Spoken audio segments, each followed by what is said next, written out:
આજે આપણે એક એવા વિષય પર ઊંડાણપૂર્વક ચર્ચા કરવાના છીએ જે અમેરિકામાં રહેતા અને કામ કરતા દરેક વ્યક્તિના ભવિષ્ય સાથે સીધી રીતે જોડાયેલો છે, અને તે વિષય છે સોશિયલ સિક્યુરિટી.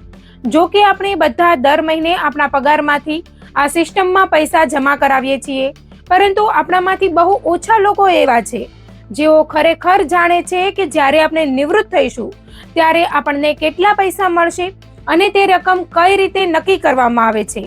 તમે ઘણીવાર જોયું હશે કે તમારી સાથે જ કામ કરતા તમારા પાડોશીને કદાચ તમારા કરતા ઘણી મોટી સોશિયલ સિક્યુરિટીનો ચેક મળતો હોય છે, અને તમને પ્રશ્ન થતો હશે કે આવું કેમ બને છે, અથવા કદાચ તમે પણ એ અફવાઓ સાંભળીને ચિંતામાં હશો કે તમારા રિટાયરમેન્ટ સુધીમાં તો આખી સિસ્ટમ જ કંગાળ થઈ જશે.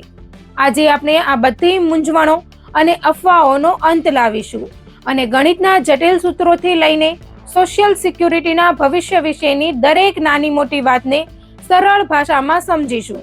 ખાસ કરીને અમેરિકામાં રહેતા ગુજરાતી સમુદાયમાં જે ગેરસમજો પ્રવર્તી રહી છે તેના પર પણ આજે આપણે પ્રકાશ પાડીશું. તેની પહેલા જો તમે રોજે અમેરિકાને લગતી માહિતી જાણવા માંગો છો તો NRI પલ્સને સબસ્ક્રાઇબ કરવાનું ભૂલતા નહીં.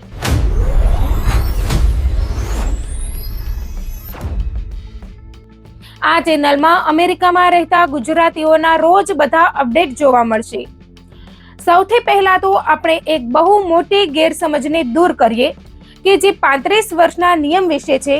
આપણે બધાએ સાંભળ્યું હશે કે સોશિયલ સિક્યુરિટી માટે લાયક બનવા માટે તમારે 10 વર્ષ કામ કરવું પડે છે અથવા 40 ક્રેડિટ મેળવવી પડે છે. આ વાત સાચી છે, પણ તે માત્ર લાયકાતનો દરજ્જો ખોલવા માટે છે. એટલે કે જો તમે 40 ક્રેડિટ મેળવી લો તો તેનો અર્થ એ છે કે તમે ચેક મેળવવા માટે લાયક છો, પણ તેનાથી એ નક્કી નથી થતું કે તમને કેટલા પૈસા મળશે. મોટાભાગના લોકો એમ માને છે કે આ 10 વર્ષના આધારે જ પૈસા નક્કી થાય છે, પણ તે ખોટું છે. સોશિયલ સિક્યુરિટી એડમિનિસ્ટ્રેશન તમારા આખા કરિયરના સૌથી વધુ આવક ધરાવતા 35 વર્ષોને ધ્યાનમાં લે છે. આ આંકડો બરાબર યાદ રાખજો, કારણ કે તે 35 વર્ષની તમારી સરેરાશ કાઢે છે. હવે તમારા મનમાં પ્રશ્ન થશે કે જો કોઈ વ્યક્તિએ 35 વર્ષ કામ જ ન કર્યું હોય તો શું થાય? ધારો કે તમે બાળકોને ઉછેરવા માટે ઘરે રહ્યા હોવ, અથવા કોઈ બીમારીને કારણે તમે માત્ર 20 વર્ષ જ કામ કરી શક્યા હોવ, તો બાકીના 15 વર્ષનું શું થાય? અહીં જ સરકારની ફોર્મ્યુલાનો કડવો અસલ ચહેરો સામે આવે છે. સરકાર તે બાકીના 15 વર્ષમાં તમારી આવક શૂન્ય ગણી લે છે. એટલે કે જ્યારે તમારી સરેરાશ કાઢવામાં આવે ત્યારે તે શૂન્યના આંકડા તમારી આખી એવરેજને નીચે ખેંચી લાવે છે, અને પરિણામે જ્યારે તમે નિવૃત્ત થાઓ ત્યારે તમને મળતો માસિક ચેક ઘણો નાનો હોય છે. આ ગણતરી કેવી રીતે થાય છે તે સમજવું પણ રસપ્રદ છે. સરકાર તમારા સૌથી વધુ કમાણીવાળા 35 વર્ષની કુલ આવકનો સરવાળો કરે છે અને તેને 420 વડે ભાગે છે. હવે તમને થશે કે આ 420 ક્યાંથી આવ્યા? તો 35 વર્ષમાં કુલ 420 મહિના હોય છે.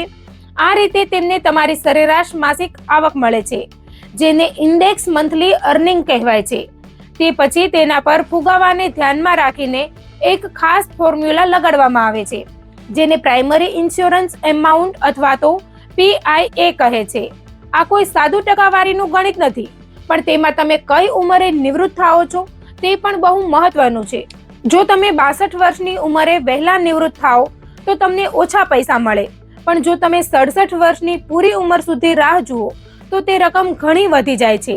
આ બધું ગણવા માટે તમારે કેલ્ક્યુલેટર લઈને બેસવાની જરૂર નથી, કારણ કે તમે સીધા ssa.gov પર જઈને તમારું ફ્રી એકાઉન્ટ બનાવી શકો છો, અને ત્યાં તમારી ટેક્સ હિસ્ટ્રીના આધારે તમને કેટલા પૈસા મળશે તેનો અંદાજ જોઈ શકો છો. હવે આપણે 2026ના અંદાજિત આંકડાઓ સાથે એક ઉદાહરણ જોઈએ. ધારો કે 2 વ્યક્તિ છે. વ્યક્તિ A અને વ્યક્તિ B બંનેએ પૂરા 35 વર્ષ કામ કર્યું છે, પણ વ્યક્તિ A ની સરેરાશ વાર્ષિક આવક $50,000 હતી. જો તે 62 વર્ષે નિવૃત્ત થાય તો તેને મહિને $1,410 મળશે, પણ જો તે 67 વર્ષની ઉંમર સુધી રાહ જુએ તો તેને $2,014 મળશે. હવે વ્યક્તિ B ની વાત કરીએ, જેની સરેરાશ આવક $1 લાખ હતી. જો તે 62 વર્ષે નિવૃત્ત થાય તો તેને $2,194 મળશે, પણ જો તે 67 વર્ષ સુધી રાહ જુએ તો તેનો ચેક સીધો $3,134 થઈ જશે. આના પરથી સ્પષ્ટ થાય છે કે જીવનભરની વધુ કમાણી અને લાંબો સમય કામ કરવાથી તમને ઘણો મોટો ફાયદો થાય છે. એટલે જ કદાચ તમારા પાડોશીનો ચેક મોટો હોય, કારણ કે તેમના 35 વર્ષની કમાણી તમારા કરતા વધારે હતી. પરંતુ આ સિસ્ટમ અનલિમિટેડ નથી. વધુ કમાવનારા લોકો માટે પણ એક મર્યાદા છે. ઘણા અમીર લોકો માને છે કે તેમણે લાખો ડોલર ટેક્સ ભર્યો છે, એટલે તેમને ચેક પણ લાખોમાં મળશે. પણ એવું નથી. 2026માં જો કોઈ 67 વર્ષે નિવૃત્ત થાય તો તેને વધુમાં વધુ $4,152 જ મળી શકે છે. પછી ભલે તે કરોડપતિ હોય કે અબજોપતિ, તેનાથી વધારે સરકાર કોઈને આપતી નથી. તેવી જ રીતે ટેક્સ ભરવામાં પણ એક મર્યાદા છે. 2026માં $1,84,500 સુધીની આવક પર જ સોશિયલ સિક્યુરિટી ટેક્સ લાગે છે.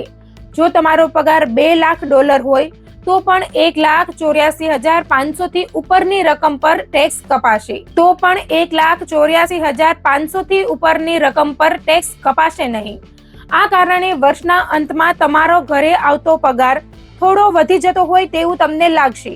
હવે આપણે એ સળગતા પ્રશ્ન પર આવીએ કે શું સોશિયલ સિક્યુરિટીના પૈસા પૂરા થઈ જશે? અત્યારે પરિસ્થિતિ એવી છે કે આધુનિક દવાઓ અને સારી જીવનશૈલીને કારણે લોકો લાંબુ જીવે છે. એટલે કે પેન્શન લેનારા લોકોની સંખ્યા વધી રહી છે, જ્યારે તેની સામે ટેક્સ ભરીને સિસ્ટમમાં પૈસા નાખનારા યુવાન કામદારોની સંખ્યા ઘટી રહી છે. વર્તમાન અંદાજ મુજબ 2033 થી 2035ની વચ્ચે સોશિયલ સિક્યુરિટી ફંડમાં મોટી તંગી આવી શકે છે. પણ તેનો અર્થ એવો નથી કે ચેક આવતા સાવ બંધ થઈ જશે. કોઈ પણ સરકાર આ સિસ્ટમને સાવ બંધ કરી શકે તેમ નથી, કારણ કે તે રાજકીય રીતે આત્મહત્યા કરવા સમાન ગણાય. પણ હા, સિસ્ટમને ચલાવવા માટે ભવિષ્યમાં કડક નિર્ણયો લેવા પડશે, જેમ કે ટેક્સના દરમાં વધારો કરવો અથવા નિવૃત્તિની ઉંમર જે અત્યારે 67 વર્ષ છે તેને વધારીને 70 વર્ષ કરવી, અથવા તો ભવિષ્યના નિવૃત્તોને થોડા ઓછા પૈસા આપવા. એટલે પૈસા તો મળશે જ, પણ નિયમો બદલાવાની પૂરી શક્યતા છે. બીજી એક મોટી ગેરસમજ એ છે કે શું નિવૃત્તિ પછી કામ કરી શકાય કે નહીં? તો તેનો જવાબ છે હા, ચોક્કસ કરી શકાય. પણ જો તમારી ઉંમર 67 વર્ષથી ઓછી હોય તો તેની મર્યાદા છે. 2026માં તમે $24,480 થી વધુ કમાઈ શકતા નથી.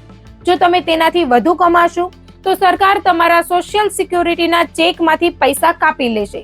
દર $2ની વધારાની કમાણી પર $1 કપાશે. જો કે એક સારી વાત એ છે કે જ્યારે તમે 67 વર્ષના થઈ જશો ત્યારે આ કપાયેલા પૈસા તમને પાછા મળી જશે અને 67 વર્ષ પછી તમે ગમે તેટલા લાખો ડોલર કમાશો તો પણ તમારા સોશિયલ સિક્યુરિટી ચેકમાંથી $1 પણ કપાશે નહીં. અંતે સૌથી મહત્વનો પ્રશ્ન કે શું આ મળતા પૈસા પર ફરીથી ટેક્સ ભરવો પડે? તો તેનો જવાબ તમારી કુલ આવક પર નિર્ભર કરે છે. જો તમારી બધી આવક મળીને સરકારની નક્કી કરેલી મર્યાદાથી વધી જાય તો તમારે તમારા સોશિયલ સિક્યુરિટી બેનિફિટ પર પણ ઇન્કમ ટેક્સ ભરવો પડશે. એટલે સોશિયલ સિક્યુરિટી એ માત્ર એક સરકારી યોજના નથી, પણ તમારા આર્થિક ભવિષ્યનો એક મજબૂત પાયો છે. તેને બરાબર સમજીને જ તમારે તમારા રિટાયરમેન્ટનું આયોજન કરવું જોઈએ. 62 વર્ષની ઉંમર થાય ત્યાં સુધી રાહ જોવાને બદલે અત્યારથી જ તમારા સ્ટેટમેન્ટ ચેક કરો અને ગણિત સમજીને ચાલો, જેથી તમે એક સુખી અને શાંત નિવૃત્ત જીવન જીવી શકો. અને આવી જ માહિતીને જાણવા માટે NRI પલ્સને સબસ્ક્રાઇબ કરો.